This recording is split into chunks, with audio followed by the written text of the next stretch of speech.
The Boston Celtics, undoubtedly the most storied franchise in the history of professional basketball.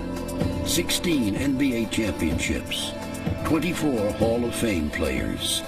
They were teams built on respect, trust, and sacrifice. They were teams built on winning. Greer's putting the ball on a play. He gets it out deep and Havlicek.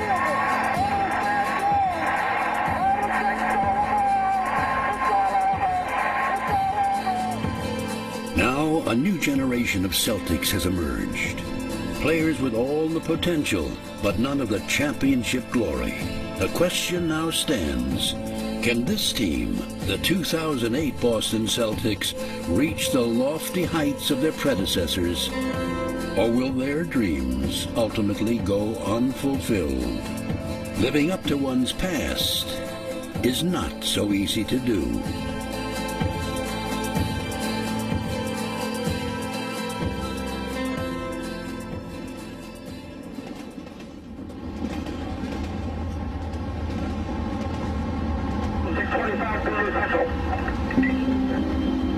Station, next stop, Dot Station. Oftentimes when a new team would come in, one of the first things they did was look up at the rafters, and you could see them experiencing something that they hadn't experienced in any other arena, because it's quite an awesome thing to look at all the banners and realize that this is where great basketball was played and a lot of historic things happened here. My name is John Havlicek, and I am a Celtic. 1957, and the first person introduced was a rookie by the name of Sam Jones, but they said, with the world champion Boston Celtics. And I come running out on that court, and man, I felt like I was in heaven. And when they turned on the lights, I almost wetted my pants. I had never seen so many people in my life. So in Boston, those championships, we felt we had an advantage on everyone that we played. My name is Sam Jones, and I am a Celtic.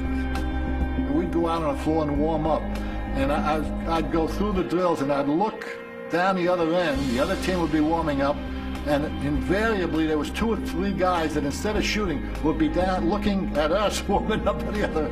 We knew psychologically we had them. My name is Bob Cousy, and I'm a Celtic.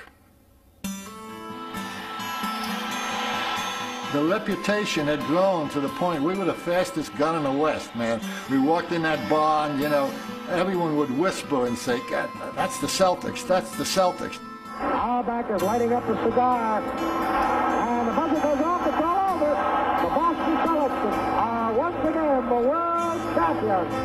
Even after we started winning championships, you know, we'd win, and we'd come back 8 months later, or 6 months later, and say, all right, kill, win again, win again. Cousy's got the ball. He throws it straight up in the air. It's all over. They've won it again. None of us boasted about it, but we knew how good we were, and we were at the top of the heap, and God, that's the best, most satisfying feeling in sports, and that's what the Celtics are going through this season.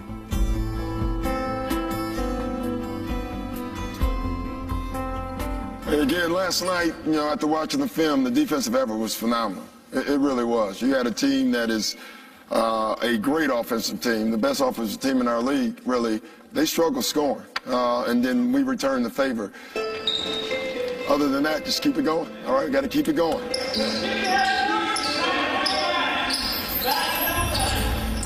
With the Celtics' unmatched success this season, it's become easy to forget that it's been 22 years since Boston fans last saw a champion.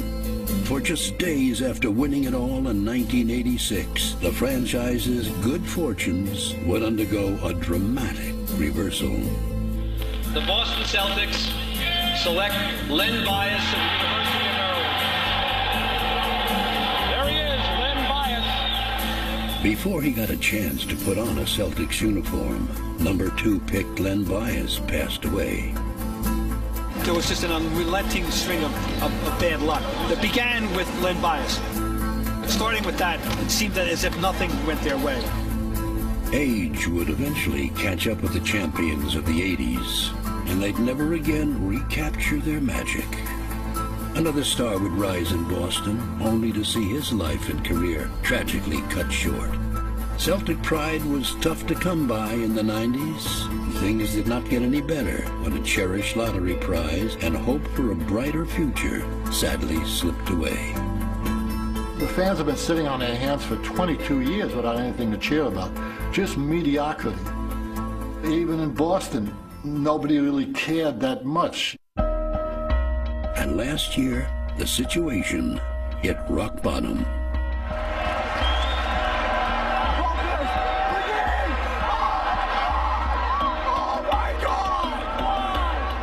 Crushed by a franchise record 18-game losing streak, the team endured the second worst season in its history. Soon, all eyes were on general manager Danny Ainge and head coach Doc Rivers, who seemed to have run out of answers. It's tough to be in a position where you're in the middle of the pack all the time, and things could get better in 4 or 5 years, but people want results now. I was hurt for many, many years, but they were still my team. And I got a lot of people talking about us. It didn't make any difference. One day, we're going to come back.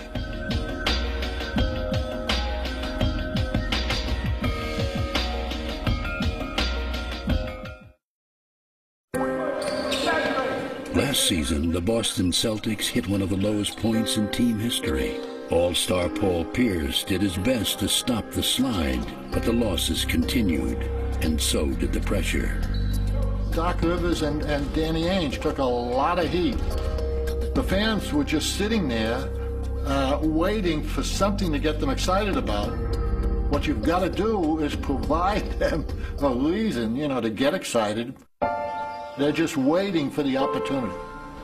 The opportunity finally came last summer when general manager Danny Ainge orchestrated 2 bold trades that brought perennial all-stars Kevin Garnett and Ray Allen to the Celtics. Suddenly, dreams of a title were alive again.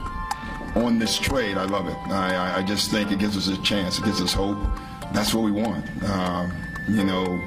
From low expectations to high expectations. That's what we want. That's exactly what we want. Once they got Kevin Garnett and Ray Allen, I just knew that the opportunity was there for this team to be great. Hey, this beat started something real special, y'all. Look, we stay together. Only people who can beat us is ourselves, right here. No matter what we go through throughout the game, we stay together, all right? We're all brothers, fellas. Everybody together. It's a journey right now. No matter what. But let's get it done today, fella. Let's get it done. No, we know how we do it. Let's go. Let's go. Okay, then. Celtic! Hoorah! Celtic! Hoorah! Celtic! Hoorah! 1, 2, 3, and voodoo! Finally, every game is SRO. Sell a ticket is the hottest ticket this winter in town. It's like a new prep. Yeah. It's just fantastic. Why? They're awesome. KG, Ray Allen, Paul Pierce, that's all you need. I mean, this has got to be so meaningful for the players as well to have this kind of enthusiastic, hysterical support. Raise the roof. That's what we're doing. We're doing more banners. We got banners 17, 18, 18, and 19, maybe 20. I don't know what I'm going to be doing that year, but I think we're going to be doing championship. Oh, dang. Pierce for 3. Yes. I was surprised, I'll tell you. I had visions of an early disaster. None of that happened. From the minute they started to play, they excelled. Drives down at the block. I knew they'd have a much better team. I didn't know they would be as good as they are.